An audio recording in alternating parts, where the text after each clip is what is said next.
adalah di atas 1,5 tahun ke atas.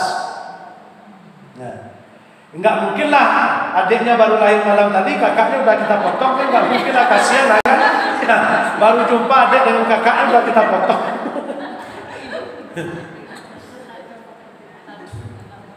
Nah, itu penjelasan. Ya, boleh. Pak, saya tanya, ini saya kan orang seberang. Oh, sebelah mana, Bu? Iya. Habis itu tadi kan bilang kalau yang 6 juta itu kan yang separuh untuk korban PKB, yang separuh untuk tahap apa kan gitu. Dengan tiba-tiba ini untuk membeli kambing, orang saudaranya sana itu manggil harus pulang, mana ceritanya? Oh gitu. Baik. Ini perlu juga penjelasan. 6 juta beli kambing 3 juta, tinggal 3 juta. Bahasa hadis tadi simak, Bu.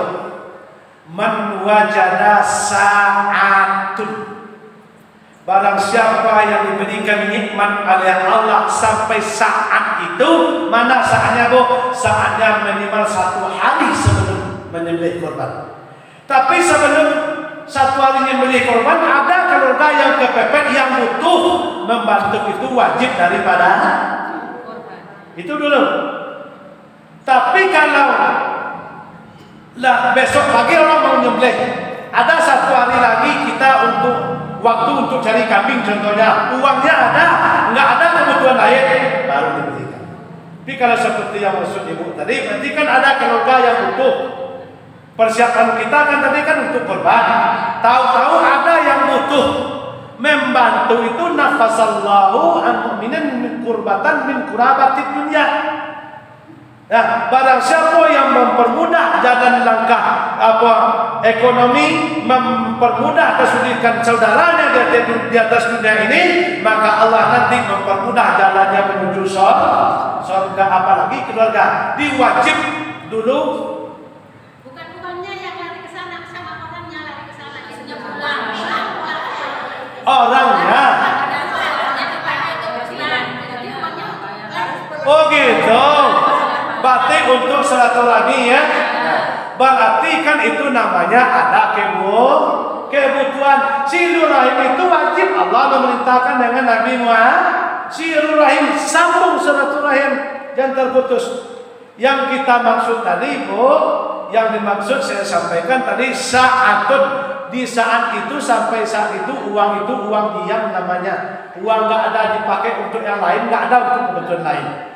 Tapi kalau memang ada terdesak lebih, wajib, sunnah, mana yang kita duluan? Berarti yang silaturahim hukumnya mengunjungi keluarga hukumnya maka itu yang utamakan. Nggak apa-apa. Jadi langkah selanjutnya kita nggak mikir korban lagi ini. Kalau kita itu tahun lagi lah, tahun depan lagi. Ya. Masa nak mau silaturahmi juga, korban juga, kalau uangnya ada 2 kali lipat ya nggak apa-apa, korban laju juga kan. Tapi kalau cuma itu uangnya, mudah-mudahan umur panjang, tahun depan lagi untuk. Nah, kamu ada lain? Ada nggak? Iya lah, belain dari tema nggak apa-apa. Kalau korban di rumah nggak dibawa harus ke masjid, atau harus ke masjid? Korban di rumah bisa kan? Korbannya kambingnya harus di rumah. Oh gitu. Apa harus dibawa ke masjid? Jangankan di rumah, ibu aja motong sendiri boleh. Itu kalau nggak ada suara. Apa saya korban itu kambingnya, apa saya boleh makan dagingnya? Nah itu. Baik. Kan itu makanya saya tanya tadi kan, ada nggak yang mau ditanyakan? Nah, nanti di rumah kita ambil sedikit saja Quran dalam surah Al-Hajj, itu dikatakan kulu minha, makan, kata Allah. Allah memerintahkan makanlah sebagian hewan korban itu untuk kalian, dan sebagiannya dibagi kepada. Nggak apa-apa. Sudah itu kita ambil hadis dari Abu Musa. Hadis Nabi riwayat Abu Kata Nabi, wa yut'imu ahli baitihi sulusun. Nabi setelah pulang dari Idul Adha, salat ke rumah, pulang ke rumah, potong kambing, kibas potong, maka diambil sepertiga ahli baitihi untuk keluar, berarti untuk keluarga Nabi Muhammad. Wa yut'imu bi jiranihi sulusun. Dibagi kepada tetangga sepertiga. Wa sadaqatun, sedekahkan kepada orang yang meminta-minta sepertiga untuk keluarga, sepertiga untuk tetangga karib kerabat, sepertiga untuk orang yang meminta. Berarti bagi berapa, Bu? Bagi berapa? Bagi 3. Contoh daging kambing itu dapat 15 kilo, 5 kilo itu untuk ibu. Makanlah, habiskan sehari itu.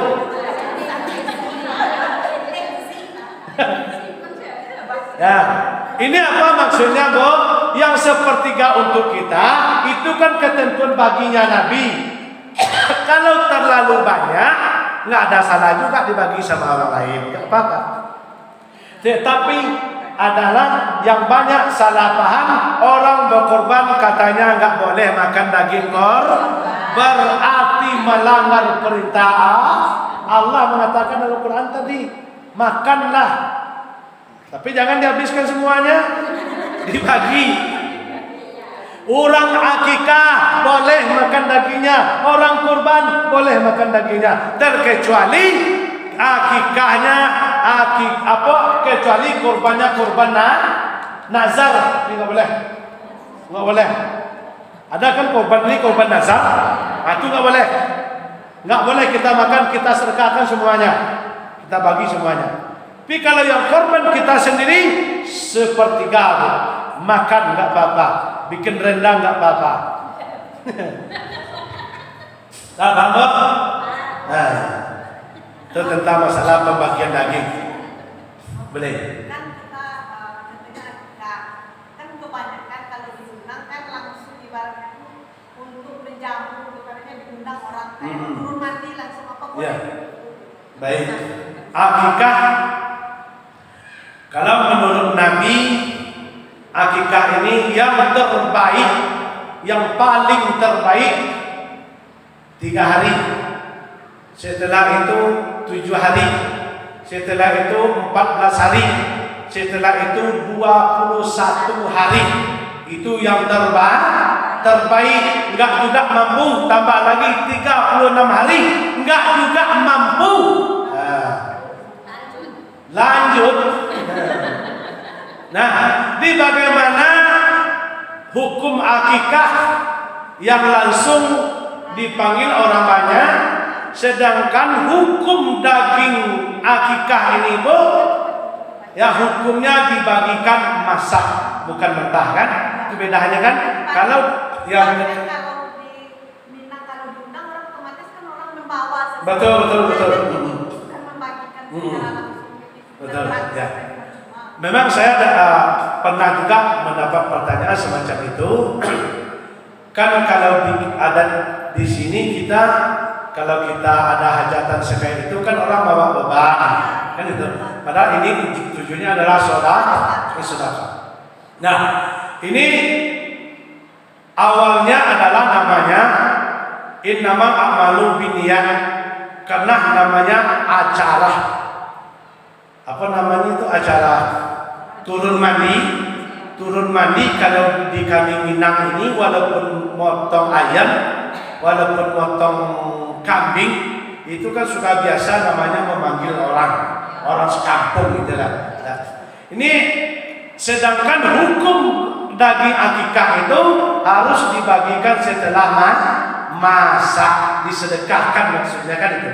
Nah, ini orang yang membawa beban itu, nah tujuannya bukan membalas daripada sedekah akikah yang kita berikan.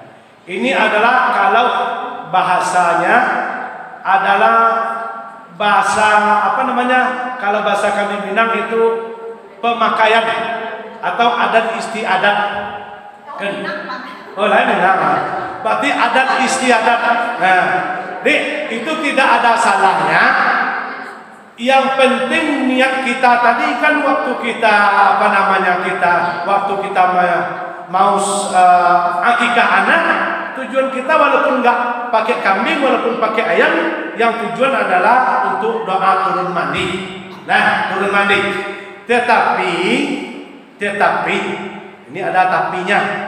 Kalau bisa tapi ya kita pisahkanlah. Mana kita pisahkan? Yang mulai kambingnya itu jangan dikasih dikasih untuk isi campur orang yang pulang ke rumahnya. Khusus untuk dimakan untuk para tamu. Jangan dibawa pulang, yang dibawa pulang tadi dibedakan sambalnya. Tahu ayam lah ya pokok yang lain lah, walaupun ayam kan, walaupun ikan. Yang kambing dimasak tadi kalau bisa untuk acara tadi kita makan di situ. Ya. Soalnya kenapa? Yang dituntut sebenarnya sedekah itu kita yang mengantar setiap roh. Itu sebenarnya. Jadi karena orang sudah datang, kita habiskanlah untuk makan acara. Jangan sampai itu yang dibawa pulang oleh orang yang membawa beban ke tempat kita. Itu bisa membenahinya. Kalau kita larang mereka, kita katakan pulau salah mereka, dia kalau lagi di tradisi. Sudah tu cik lain. Satu lagi walaupun dia potong ayam, walaupun potong kambing, tetap yang namanya turun mandi tetap memanggil orang banyak. Tapi kita bedakanlah, ini yang sambal akikah, bedakan untuk makan acara di saat itu di rumah itu. Yang apabila daging itu kan untuk makan aja, seumpamanya nggak habis, apabila dimakan keluarga apa bisa? Bisa, boleh. Contohnya di saat itu sudah makan bersama, masih sisa, makan sama kita nggak apa-apa. Ya. Tapi kalau mau dibagikan lagi ke tetangga nggak apa-apa, diantar ke stafus boleh juga. Kadang-kadang nggak boleh gitu, ya. Gitu. Antar ke stafus besok boleh juga. Nah, itu penjelasannya. Insya Allah tidak jadi masalah. Yang penting kita berusaha memisahkan antara sambal akikah yang untuk dibawa. Itu namanya MB ulang dalam tiang awakkan kajilah. Yang untuk isi beban pulang orang itu kita bedakan sambalnya. Jangan diisikan yang sambal akikah tadi. Nah, dapat.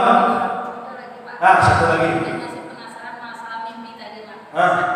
Kita kan punya pertanyaan nih, tolong ya. Ini udah lama masa bertahun-tahun Pak. Kita kan punya teman, dia meninggal. Meninggalnya kan nggak di rumah maksudnya kan, dia di kota kan, merantau kan. Kita kan sama tadinya merantau, cuman kan duluan kita pulang. Dia merantau, atau pulang kan udah jadi jenazah, ibaratnya udah dikafanin, udah dimandikan. Cuma dalam waktu 7 malamnya kita dikasih mimpi. Memang wajah dia kan, cuman dia mimpi dalam mimpi itu dia minta tolong kan, dalam gelap kan. Apa yang harus kita lakukan itu? Baik. Setelah meninggalnya man mata ibnu Adam, setelah meninggalnya seorang anak Adam, wa huwa qata'a amaluhu, terputus segala amal perbuatannya, illa man salasa, terkecuali 3 perkara. Yang pertama sedekah jariyah, yang kedua adalah ilmu yantafa'u bihi, yang ketiga adalah waladun salihun yad'u lahu. Ada keluarga yang telah meninggal tidak di hadapan kita. Setelah dia dimakamkan, 7 harinya datang mimpi. Sahabat ya, datang mimpi. Dalam mimpinya dia minta tolong, minta tolong dalam mimpi. Dalam G8 ya. Nah, ini suatu isyarat. Kenapa? Orang yang telah meninggal tidak bisa lagi komunikasi dengan orang yang bertatap muka, kita tidak bisa melihat. Yang Allah bisa melihat, yang kita tidak bisa melihat. Maka Allah akan menitipkan dari dulu semenjak dari Nabi Yusuf ada namanya mimpi. Yang paling ahli menakwil mimpi adalah Nabi Yusuf. Jadi mimpi ini kategorinya ada 2. ada satu mimpi dari iblis, ada satu mimpi dari malaikat. Yang dari malaikat itu namanya dari Allah, yang dari iblis itu namanya mimpi buruk. Kita bahusnuzon berprasangka baik saja pada mimpi itu. Mudah-mudahan datang mimpi itu dari Allah, sama dengan mimpi Ibrahim dengan memimpikan anaknya kan. Jadi kalau ada yang mimpi saudara kita datang semacam itu, saudara, karib kerabat, orang tua, walaupun anak, siapapun mereka datang mimpi kita dalam keadaan itu minta tolong, berarti mereka membutuhkan bantuan dari kita. Terus apa yang mau kita bantukan, Ustaz? Minimal kirimlah mereka berarti suratul Fatihah. Kalau tidak suratul Ikhlas. Ila hadratin Nabi Mustafa Muhammad Rasulullah sallallahu alaihi wasallam wa ala alihi wa sahbihi wa zurriyyati wa sahabati khususan di ruhi fulana bin fulana al-Fatihah. Berarti otomatis mereka itu mungkin ada suatu ganjaran, suatu teguran mungkin dari Allah, maka mereka membutuhkan bantuan dari kita yang hidup. Karena tiga itu yang ada lagi itu. Pertama sedekah jariah, yang kedua ilmu yang bermanfaat, yang ketiga anak yang soleh. Anak yang soleh ini luas bukan anak selulus kita, bukan hanya kita yang melahirkan. Katanya luas, mukmin saudara diterima doanya saling diterima, nggak terputus sepanjang orang itu mendoakan dengan itu yang perlu dilakukan. Kalau tidak doa, kalau bisa sedekah, kalau berat sedekah doa. Paham? Tapi kalau ada sedekah 1000, nih saya sedekah niatkan, ini saya tujukan pahalanya untuk si fulan bin fulan, insyaallah sampai. Ini hadisnya jelas. Umi matat, kata salah sahabat bertanya kepada Nabi, ibuku mati ya Rasulullah, maka sadaqah anhu, apakah boleh saya bersedekah? Kata Nabi, sedekah. Apa sedekah yang paling baik ya Rasul? Kata Nabi menjawab, saqiyul ma, sedekah air ini, air aqua itu satu, ibu sedekahkan atas nama orang tua, atas nama kerabat, sedekahkan kepada orang lain. Kata Nabi menyampai yang tafaqudi. Terima kasih. Ya. Sudah lama ini. Ya. Di siapapun bukan kerabat, walaupun orang tua, siapapun dan dekat yang jauh, asal datang mimpi kepada kita dalam bentuk minta tolong, walaupun dalam bentuk apa, asal datang mimpi bertemu dengan orang yang telah meninggal, sebaiknya kita kirim apa? Fatihah ya. Kalau tidak doa, kalau tidak mampu bersolat.